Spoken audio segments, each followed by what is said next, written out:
ایک انسان جب دوسرے کے لیے دعا کرتا ہے اللہ رب العزت کی طرف سے ایک نورانی فرشتہ مقرر کیا جاتا ہے جو کہتا ہے اے اللہ، اے میرے مالک، اس کی دعا کو بھی قبول فرما، اور میں اس کے لیے کرتا ہوں تو وہ بھی قبول فرما۔ رسول اللہ صلی اللہ علیہ وسلم نے اس لیے خوشخبری دی، اور شاید اس خوشخبری کا وزن میں تو نہیں کر سکا، آپ بھی نہ کر سکے۔ اتنا وزن، من استغفر للمؤمنین والمؤمنات كان له بكل مؤمن ومؤمنة حسنة، جو شخص مومن مردوں اور مومنہ عورتوں کی بخشش کی دعا کرتا ہے،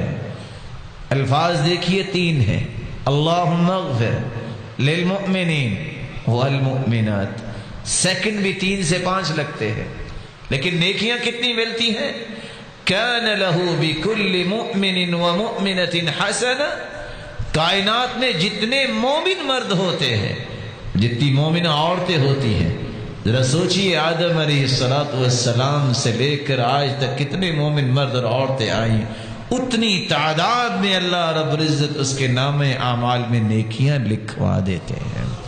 میری اللہ رب العزت سے دعا ہے، اللہ رب العزت مجھے اور آپ کو آداب سکھائے، ایسے اعمال سکھائے جس سے ہم اللہ رب العزت کا تقرب حاصل کرنے والے بن جائیں، اللہ رب العزت کے محبوب بن جائیں، ہمارا بھی نام خوش نصیبوں اور سعادت مندوں میں اللہ لکھ دے۔ اللہ رب العزت سے دعا ہے، الہ العالمین جتنے یہ بات سن رہے ہیں سب کو عزتوں، راحتوں، برکتوں سے نواز دے۔ مولا کریم سب کی بیماریوں کو شفاؤں میں بدل دے۔